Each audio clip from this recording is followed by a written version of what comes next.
오늘도 이 새벽을 깨우신 여러분, 말씀을 통해서 은혜 받으시기를 간절히 소원합니다. 아멘. 우리가 읽어보셔서 잘 아시겠지만 오늘 본문은 이 다니엘에게 임한 환상에 관한 내용입니다. 그 환상은 이 바벨론을 정복한 페르시아 왕 바사 왕 고레스 3년에 이 다니엘에게 주어진 환상이었습니다. 그 환상은 보신 바와 같이 큰 전쟁, 이스라엘에게 있을 큰 환난에 관한 환상이었습니다. 이 다니엘은 그 환상이 그 큰 재난인 것과, 그러니까 큰 전쟁인 것과 또 반드시 일어날 일이라는 사실은 확실히 알았지만 아마 그 더 큰 환난에 대한 세부적이고 자세한 내용은 듣지 못하였던 것 같습니다. 왜냐하면 이 다니엘이 새 일에 이 3주가 찰 때까지 자신을 준비하면서 다시금 이 환난에 대해서 말씀을 전해 주실 그 날을 기다리고 있었기 때문입니다. 근데 중요한 것은 이 다니엘이 그 환상을 보았던 상황이 어떤 상황이었느냐를 좀 확인할 필요가 있습니다.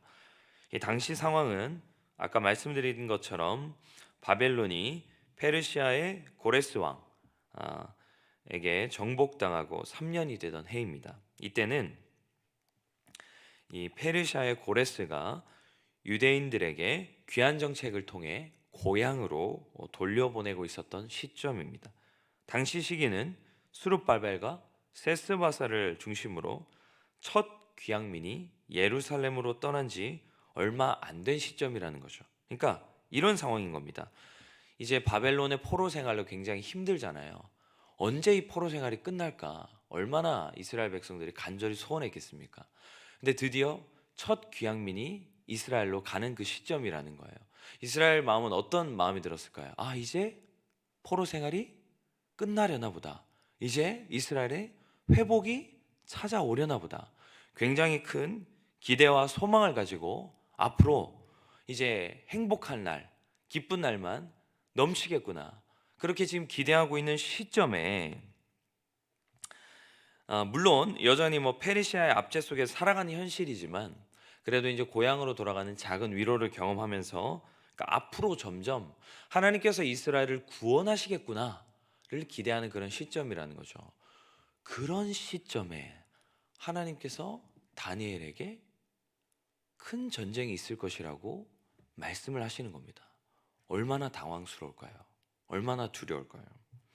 이 표면적인 현실은 잘 되어가는 것처럼 보이는, 회복이 일어나는 것처럼 보이는 현실이지만 그런 회복이 점점 이루어지는 현실 속에서 또다시 큰 전쟁을 통해 바벨론과 같은 혹은 바벨론보다 더 큰 나라가 나타나서 이스라엘을 무너뜨릴 수도 있다라는 그 예언을 들었을 때, 환상을 보았을 때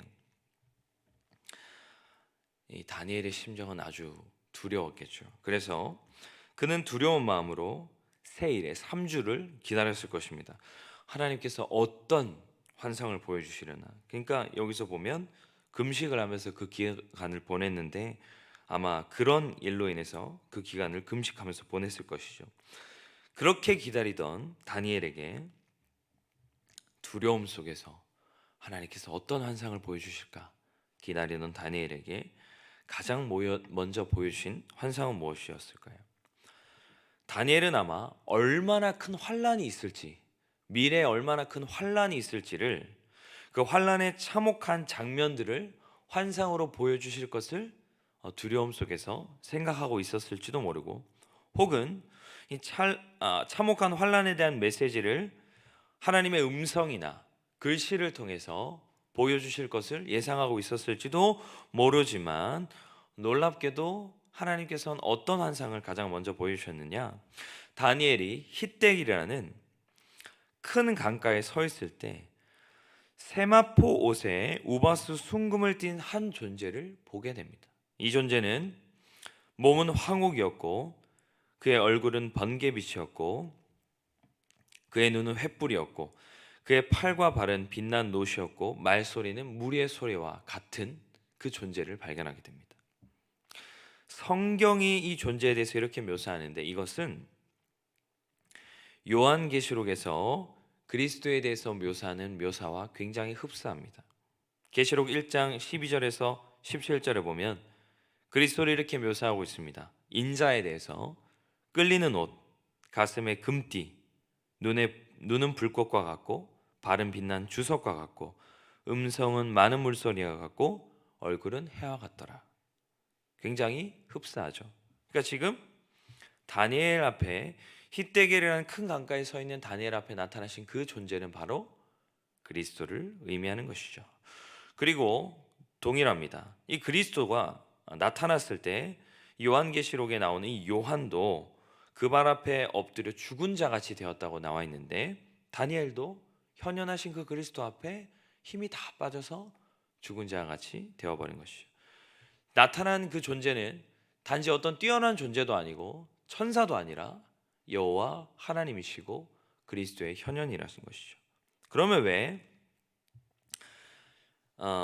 다니엘에게 먼저 나타나셔서 환상을 보여주셨잖아요. 큰 환란이 있을 거다. 근데 그 큰 환란이 있을 거라는 환상을 이제 보여주시면서 내가 3주 뒤에 더 세부적으로 그 환란이 어떤 환란인지를 너에게 말해줄게 라고 말씀을 하신 다음에 바로 그 환란이 어떤 환란인지를 설명하지 않으시고 당신을 먼저 보여주신 것일까요? 이스라엘이 그리고 다니엘이 주목해야 할 것은 하나님이라는 사실을 확인시키기 위함이었습니다. 다니엘이 두려운 것은 이스라엘에게 임할 큰 환난이었죠. 아마 큰 전쟁이라고 이 성경에서 번역했는데 사실은 큰 재난으로 번역하는 것이 맞지만 아마 이 성경에서 이렇게 번역한 이유도 다니엘이 가장 두려워할 환난은 바벨론과 같은 또 다른 강대국이 나타나 이스라엘을 고통스럽게 하고 파멸시키는 것이었을 것입니다. 그래서 그는 아마 어떤 또 다른 바벨론과 같은 나라가 나타나서 이스라엘을 파멸시킬 것인가, 그것이 그에게는 가장 큰 두려움이었을 것입니다. 아무래도 다니엘도 선지자이지만 그도 인간이기 때문에 바벨론이라는 강대국이 나타나서 이스라엘을 휩쓸어 버리는 그 엄청난 힘과 능력, 집을 불태우고 병사들과 백성들을 단순히 죽이는 그 엄청난 힘을 경험하게 됐을 때 그도 바벨론을 두려워할 수밖에 없는 것입니다. 그에게도 이 바벨론을 두려워하는 마음이 나타날 수밖에 없어서 어쩌면 바벨론을 무찌르고 자신들을 귀향으로 보내준 페르시아에게 고마운 감정이 들었을 수도 있고 어쩌면 바벨론보다 더 두려워하는 심정을 그가 가지게 되었을지도 모릅니다. 다니엘은 하나님을 믿는 선지자였지만 그도 모르는 순간 하나님보다 세상의 힘을 더 두려워하고 있었는지도 모른다는 것이죠. 하나님께서 사실 당신의 뜻에 따라서 바벨론도 일으키신 것이고 페르시아도 일으키신 것이고 어쩌면 더 많은 수많은 나라들을 일으키셔서 심판을 허락하실 수도 있다는 것이죠. 바벨론이나 페르시아라는 것이 강대국인 것은 맞고 그들이 이스라엘 백성들을 심판한 심판자인 것도 맞지만 사실 그들은 하나님이 주도하시는 심판의 한 도구에 불과하다는 것이죠. 그들을 사실은 두려워해야 될 것도 아니고 그들에게 집중해야 될 것도 아니라 그들 뒤에 계시고 세상을 주관하시고 세상 모든 것들을 다 인도하시고 이끌어 가시는 하나님께 집중해야 하지만 이스라엘 백성들이 당장에 이 바벨론에게 고통을 당하고 페르시아에게 정복을 당하면 하나님이 세상을 주관하시는구나, 저 바벨론도 저 페르시아도 하나님의 도구에 불과한 거구나, 우리가 진짜 두려워해야 될 것은 바벨론도 아니고 페르시아도 아니라 우리가 진짜 두려워해야 될 것은 하나님이구나, 우리가 하나님 앞에 죄를 지었기 때문에 하나님께서 진노하셨기 때문에 그 바벨론을 들어 쓰신 것이고 페르시아를 들어 쓰신 것일 뿐이구나, 우리가 진짜 두려워해야 될 것은 하나님의 마음을 아프게 하고 있는 것은 아닌가 여야 하는데, 다니엘도 그렇고 이스라엘 백성들도 그렇고 하나님보다는 이 바벨론, 세상, 힘의 원리를 더 두려워하고 있었던 것입니다. 다니엘이 풀무불 앞에서도 두려워하지 않았습니다. 바벨론이라는 그 대단한 나라의 왕 앞에서도 떨지 않았습니다. 그러나 그랬던 그가 그의 의지와 상관없이 하나님이라는 존재를 만났을 때는 죽은 자같이 되었습니다. 심지어 그 환상을 제대로 보지 못한 그냥 그 분위기 속에서만 머물렀던 주변 사람들도 다 도망치게 됩니다. 하나님이 얼마나 크고 두렵고 놀랍고 위대한 분이신지를 다니엘을 통하여 깨닫게 하고자 하나님께서는 가장 먼저 어떤 말씀과 환상을 보여주시기 이전에 자신이 누구신지를 현현하시면서 보여주셨던 것입니다. 하나님께서 말씀하시는 것이죠. 너희가 진정 두려워해야 할 것은 바벨론이나 페르시아나 그 어떤 강대국도 아니라 나 여호와 하나님입니다. 아마 이스라엘 백성들은 그런 생각을 했을지도 모릅니다. 우리가 지금 이렇게 된 이유가 뭔가? 우리가 지금 이렇게 고통받게 된 이유가 뭔가? 우리가 바벨론보다 약해서 그런 것이 아닌가? 우리가 페르시아보다 약해서 그런 것이 아닌가? 어쩜 우리가 더 큰 강대국이 되기 위해서 국력을 가져야 될 것이 아닌가? 또 다른 강대국이 왔을 때 우리가 또 그 바람 앞에 촛불처럼 연약하게 무너지지는 않을까 두려워했을지도 모르지만 그들이 사실 두려워해야 될 것은 바벨론도 아니고 페르시아도 아니라 하나님이라는 것이죠. 하나님 앞에 그들이 어떠한 모습으로 살아가고 있느냐가 훨씬 더 중요한 문제라는 것을 하나님께서 그들에게 보여주고 계시더라는 것입니다. 이스라엘이 약하냐, 그게 중요한 것이 아닙니다, 여러분. 우리라는 존재들이, 우리라는 인생들이 약하냐는 절대 중요한 것이 아닙니다. 세상이 얼마나 강하냐, 세상이 얼마나 우리를 힘들게 하느냐, 이러한 것들은 사실은 진짜 하나도 중요한 것이 아닙니다.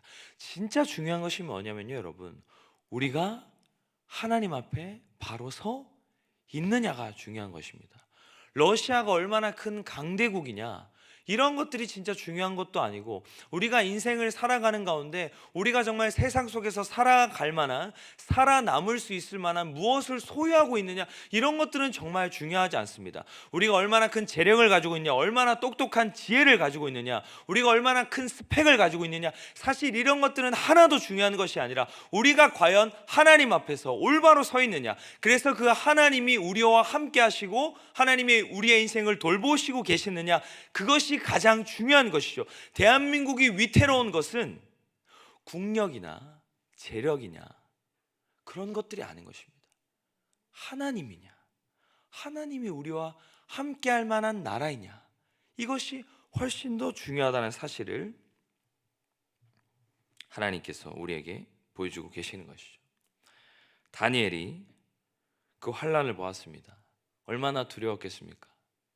바벨론보다 더 큰 나라가, 페르시아와 같은 나라가 또다시 이스라엘을 정복하면 어떡하나. 그러나 다니엘이 진짜 두려워할 것은 무엇이었냐면, 지금 우리 이스라엘이 귀향을 하고 있고 잘 되어져 가고 있는 것 같은데 이것이 진짜 잘 되어져 가고 있는 것이 맞는가? 또 다른 더 큰 나라가 이스라엘을 괴롭히거나 망하게 할 것을 두려워할 것이 아니라 잘 되어져 가고 있는 표면적인 모습에 속고 있는 것은 아닌가?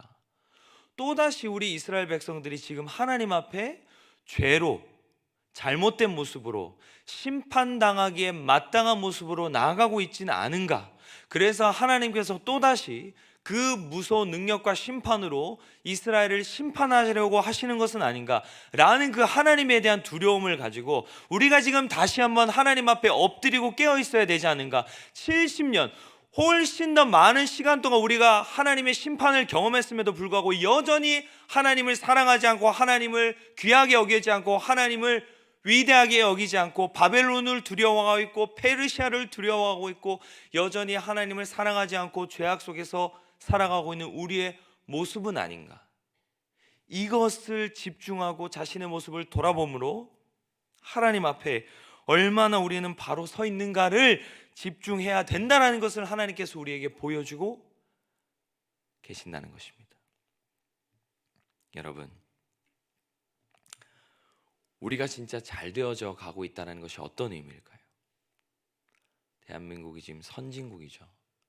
너무나도 잘 살고 있습니다. 우리나라에 빈살만이라는 사우디 왕세자가 왔습니다. 이번에 대단한 도시를 건설한답니다. 600조에 달하는. 근데 그 나라는 돈은 많은데 기술력이 없어요. 그래서 우리나라에 와서 이제 협조를 구하는 겁니다. 우리가 돈 줄 테니까 너네 기술력 좀 달라.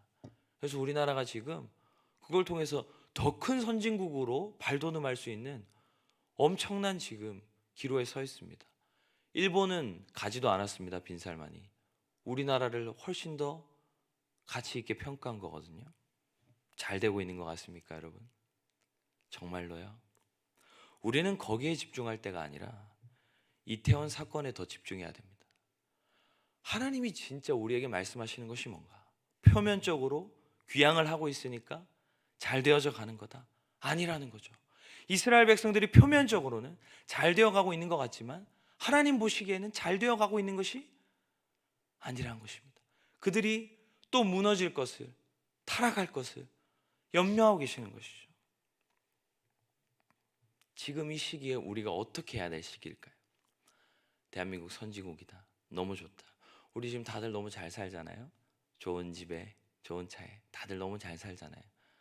이게 정말 잘 되어져 가고 있는 증표인가? 우리가 정말 고민해 봐야 되죠.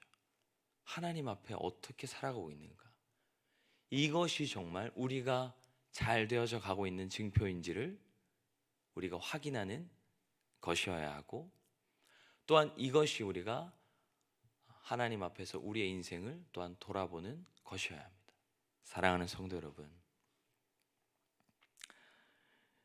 우리 대한민국을 바라보시고 여러분들을 바라보실 때 다른 것으로 잘 되어져 가고 있다고 바라보실 것이 아니라 우리가 하나님 앞에 바로 서 있느냐, 이것으로 여러분들을 평가하시고 바라보시는 여러분들이 되셔서 진정으로 하나님 앞에서 가장 바로 선 여러분들의 모습이 되었으면 좋겠고, 만약 여러분 그런 모습으로 살아가십니까? 여러분들이 얼마나 연약한지, 얼마나 부족한지 신경 쓰지 마십시오. 주변에 얼마나 큰 문제가 있든지, 얼마나 여러분들을 에워싸고 있든지 두려워하지 마십시오. 두려워할 것은 그것들이 아니라 우리가 하나님 앞에 서 있느냐입니다. 여러분들이 하나님 앞에 서 있으면 바벨론과 페르시아와는 비교도 되지 않는 그 놀라우신 하나님께서 여러분들을 지키실 것이고 보호하실 것이고 인도하실 것이고 회복시킬 것입니다. 우리가 진짜 두려워해야 될 것, 우리가 진짜 바라봐야 될 것, 우리가 진짜 붙들고 소원해야 될 것은 다른 어떤 것이 아니라 하나님과의 관계이고 하나님 안에 거하고 있느냐이고 하나님이 우리와 함께하고 있느냐입니다. 이것이 여러분들이 바라보시는 하나님 앞에서의 증표가 되고 소원이 되셔서 다른 어떤 것으로 두려워하지도 마시고 다른 어떤 것으로 안주하지도 마시고 오직 하나님으로 두려워하시고 하나님으로 안주하심으로 가장 아름답고 복된 삶을 살아가시는 여러분 되시기를 간절히 소망합니다. 아멘. 기도하겠습니다.